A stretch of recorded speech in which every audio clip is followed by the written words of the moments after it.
कुरुक्षेत्र के मैदान में दो आर्मीज आमने सामने थे। यह वह स्थान था जहां इतिहास का सबसे महान युद्ध लड़ा जाने वाला था। एक तरफ पांडव थे जो अपना हच्ची एकू मांग रहे थे। वे न्याय और सत्य के प्रतीक थे जो अपने अधिकारों के लिए लड़ने को तैयार थे। दूसरी तरफ कौरव थे जो गलत रास्ते पर चल रहे थे। वे अधर्म और अन्याय के प्रतीक थे जो अपने स्वार्थ के लिए लड़ रहे थे। अर्जुन, जो बहुत बड़े धनुर्धर थे, पांडवों की तरफ थे। उनकी वीरता और कौशल की कहानियां दूर दूर तक फैली हुई थीं। उनके सामने युद्ध का खौफनाक मंजर था और उनके अपने ही रिश्तेदार थे। यह युद्ध केवल बाहरी नहीं बल्कि आंतरिक संघर्ष भी था। यह देखकर अर्जुन घबरा गए। उनके मन में कई सवाल उठने लगे। उन्हें समझ नहीं आ रहा था कि क्या सही है और क्या गलत। उनके मन में द्वंद्व था जो उन्हें विचलित कर रहा था। यह लड़ाई सिर्फ जमीन के लिए नहीं थी, यह एक महान उद्देश्य के लिए थी, जो धर्म और अधर्म के बीच की लड़ाई थी। यह धर्म की जीत के लिए थी। यह युद्ध सत्य और न्याय की स्थापना के लिए था। अर्जुन की दुविधा हम सबकी जिंदगी में आती है। यह एक ऐसा क्षण था जब उन्हें अपने कर्तव्य और भावनाओं के बीच संतुलन बनाना था। जब हम मुश्किल में फंस जाते हैं तो फैसला लेना बहुत मुश्किल हो जाता है। यह संघर्ष हमें सिखाता है कि सही और जिसमें उनके मन में कई सवाल और संदेह थे। उनके गुरु, उनके भाई, उनके दादा सब युद्ध में थे। अर्जुन को अपने प्रियजनों के खिलाफ युद्ध करने का विचार ही विचलित कर रहा था। यह एक ऐसी स्थिति थी जहां सही और गलत के बीच की रेखा धुंधली हो गई थी।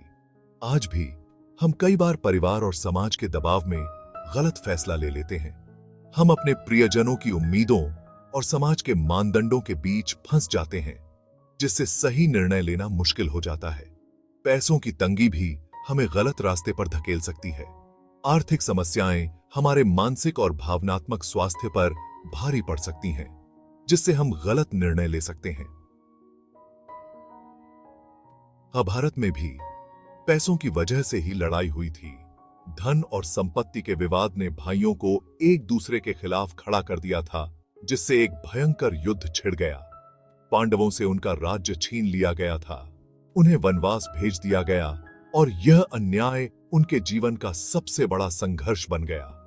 आज भी पैसों और प्रॉपर्टी के लिए रिश्ते टूटते हैं और झगड़े होते हैं।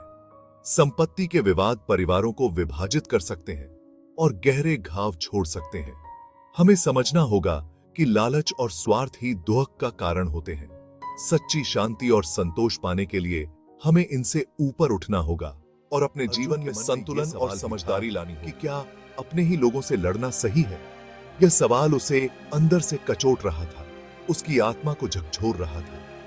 यह सवाल आज भी उतना ही इंपॉर्टेंट है। आज भी हम अपने जीवन में ऐसे ही द्वंद्व का सामना करते हैं, चाहे वह व्यक्तिगत हो या सामाजिक। कभी कभी हमें अपने उसूलों और अपने लोगों में से किसी एक को चुनना पड़ता है। यह चुनाव आसान नहीं होता, क्योंकि दोनों ही हमारे लिए महत्वपूर्ण होते हैं। यह बहुत मुश्किल होता है। कोई भी फैसला आसान नहीं होता। हर निर्णय के साथ एक जिम्मेदारी जुड़ी होती है और यह जिम्मेदारी हमें सोचने पर मजबूर करती है। लेकिन यहीं पर हमें अपने दिमाग का इस्तेमाल करना होता है। हमें अपने विवेक और ज्ञान का सहारा लेना होता है ताकि हम सही निर्णय ले सकें।